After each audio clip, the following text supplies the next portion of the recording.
Iran Israel युद्ध के बाद लगातार हमास इजराइल के आईडीएफ के जवानों पर हमला कर रहा है, उन्हें चुन चुनकर निशाना बना रहा है।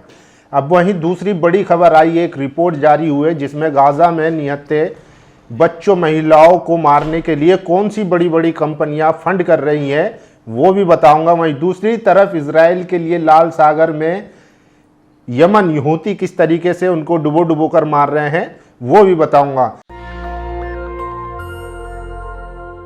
आदाब, नमस्कार, मैं फैसल और आप देख रहे हैं नेशनल दस्तक।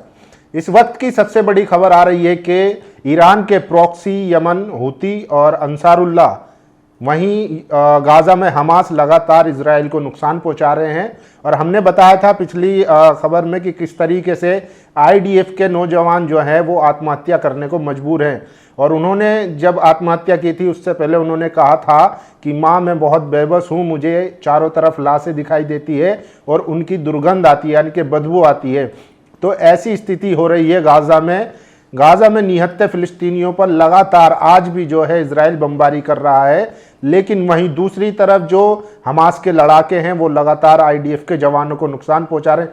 देखिए, इस युद्ध में पिछले 2 सालों में एक चीज समझने वाली है कि इजराइल और आईडीएफ की तरफ से लगातार निहत्थे मासूम महिलाओं बच्चों को निशाना बनाया जा रहा है। वहीं दूसरी तरफ जिनको सो कॉल्ड वेस्टर्न मीडिया और गोदी मीडिया आतंकवादी कहती है वो अभी भी इस जंग में इतना लिहाज रखते हैं कि वो जो आम नागरिक है उनको निशाना नहीं बना रहे हैं, लेकिन वो आईडीएफ के जवानों को उनके टैंकों को लगातार निशाना बना रहे हैं। वहीं दूसरी तरफ यमन में लाल सागर में इजराइल के लिए जमीन या समंदर जो है वो लाल कर दिया गया है। हूती लगातार उनके जहाज़ों पर निशाना लगा रहे हैं और उनके जहाज़ों को डुबा रहे हैं। आइए एक एक करके बताता हूं कि किस तरीके से इजराइल के लिए अब पहले तो गाजा में ज़मीन तंग हो रही थी, अब उनके लिए समंदर में भी कितनी मुश्किलें बढ़ रही है। देखिए, सबसे पहले ये वीडियो देखिए जो यमन के हूती ने वीडियो जारी किया है। उन्होंने दावा किया है कि हमने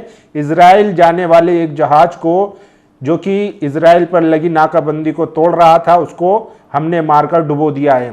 देखिए, और उन्होंने वीडियो जारी करके ये जो है जिम्मेदारी भी ली है। पानी जहाज को डुबोया, हेलीकॉप्टर से शूट किया।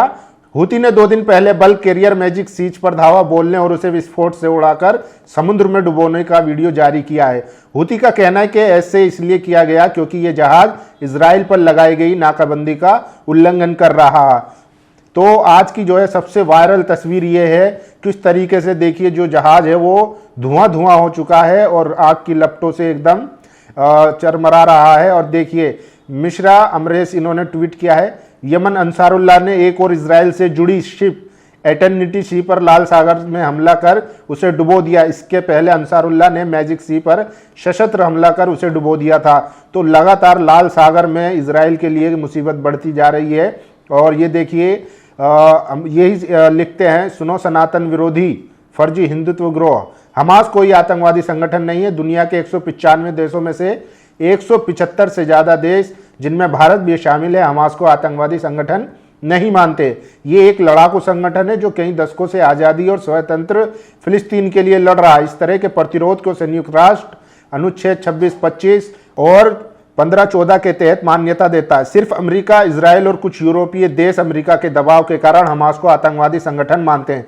फिलिस्तीन का समर्थन करने और हमास का भी समर्थन करें क्योंकि ये एक नरसंहार, एक दुष्ट, एक आतंकवादी नकली राष्ट्र इजराइल से लड़ रहा है। सिर्फ इसलिए इजराइल का समर्थन ना करें क्योंकि फिलिस्तीनी मुसलमान हैं। मुसलमानों के प्रति अपनी नफरत से बाहर आएं और पहले इंसान बनने की कोशिश करें।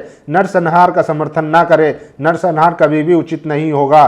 तो देखिए, इस तरीके से लोग जो है लगातार सवाल उठा रहे हैं कि फिलिस्तीन में जो हमास लड़ाई लड़ रहा है अपने देश के लिए आज़ाद कराने के लिए, जो इजराइल ने यहूदियों ने उन पर कब्जा कर लिया था, उनको जो है भारत में बैठे लोग मनुवादी ब्राह्मणवादी लोग जो है उसको आतंकवादी संगठन बोलते हैं, जबकि भारत आज भी उसको आतंकवादी संगठन नहीं मानता। और ये देखिए दूसरी वीडियो हमास के अल-कस्साम ब्रिगेड ने जारी किया है जिसमें उसने दिखाया है कि किस तरीके से आईडीएफ के सैनिकों को वो निशाना बना रहा है। तो लगातार हमास जो है वो गोरिल्ला युद्ध वॉरफेयर की तरह लड़ रहा है और लगातार आईडीएफ के जो जवान हैं उनको निशाना बना रहा है, जिससे अभी खबर आई थी कि आईडीएफ के एक जवान ने खुदकुशी भी कर ली, क्योंकि वो इतना परेशान हो गए थे, मेंटली इतना हैरेस्ट हो गए थे कि उनको आत्महत्या करनी पड़ी। तो ये सबसे बड़ी खबर है। और वहीं देखिए गाजा में और वेस्ट बैंक में जो नरसंहार चल रहा है, जेनोसाइड चल रहा है, उनको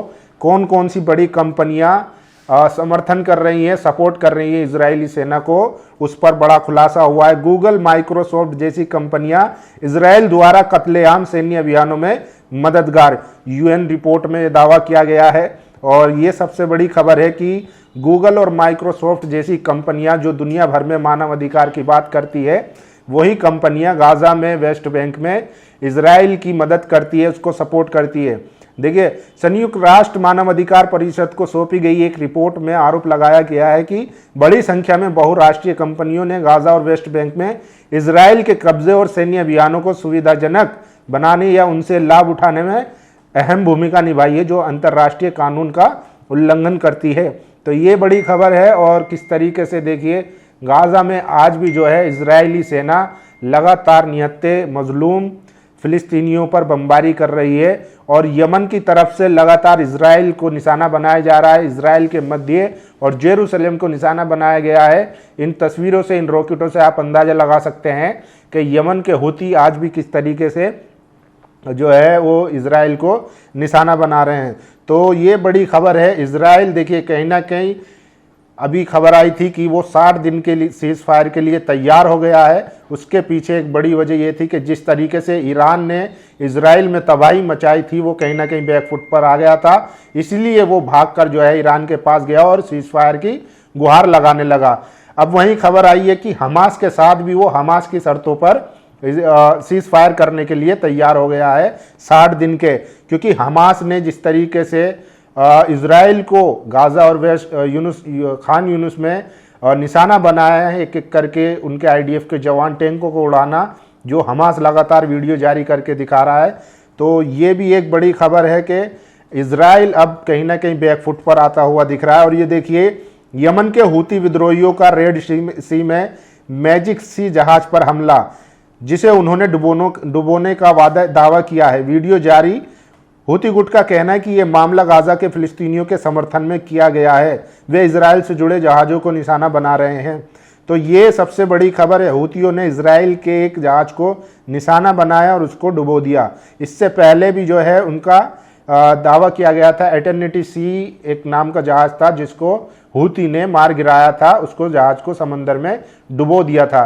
तो लाल सागर जहां पर जिसकी निगरानी पहरेदारी एक तरह से यूं कह लीजिए कि यमन के हूती कर रहे हैं, जो इजराइल को लगातार निशाना बना रहे हैं।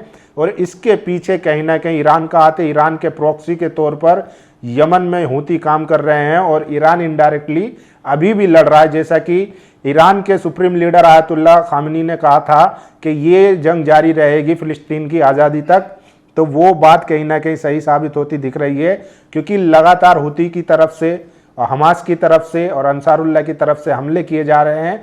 वहीं मुस्लिम ब्रदरहुड की खबर भी हमने आपको दिखाई थी, जो मिस्र का एक संगठन है, वो भी किस तरीके से वीडियो जारी करके कहता है कि तैयार रहिए, हम आने वाले हैं। तो ये एक बड़ा इसमें जो है डेवलपमेंट आई है हमास और इजराइल की जंग में। तो कुल मिलाकर यह है कि इजराइल चारों तरफ से घिरा हुआ नजर आ रहा है, जिसके लिए वो सीज फायर के लिए भी तैयार हो गया है। बाकी आने वाले दिनों में पता चलेगा कि क्या इजराइल वाकई में उसके साथ सीज फायर करेगा, और करेगा भी तो क्या हमास ने जो कहा है कि हमारी शर्तों पर सीज फायर होगा, क्या वो महज पहले की तरह जैसे सीज फायर हुआ था हमास के साथ, लेकिन इजराइल ने उसके अगले दिन ही बमबारी शुरू कर दी थी, क्या उसी तरीके से कहीं ना कहीं जो इजराइल ईरान से युद्ध के दौरान कमज़ोर हुआ है, उसकी सैन्य ताकत है, जो उसको इंटरनल डैमेज लगा है, उसको भरपाई के लिए सीज फायर के लिए तैयार हो रहा है, या इसके पीछे की रणनीति कुछ और है, या वाकई में हमास ने जो है उसको घात लगाकर गहरी चोट पहुंचाई है घात लगाकर। आप लोग क्या समझते हैं, अपनी राय जरूर दीजिए। शुक्रिया। नेशनल दस्तक की आपसे गुजारिश है कि अगर इसको बचाना चाहते हैं तो नेशनल दस्तक को सब्सक्राइब करने के लिए रेड कलर के सब्सक्राइब बटन को दबाएं, फिर बेल आइकन की घंटी दबाएं। नेशनल दस्तक को बचाने के लिए बहुत जरूरी है कि हर खबर को शेयर करें, लाइक करें, कमेंट जरूर करें।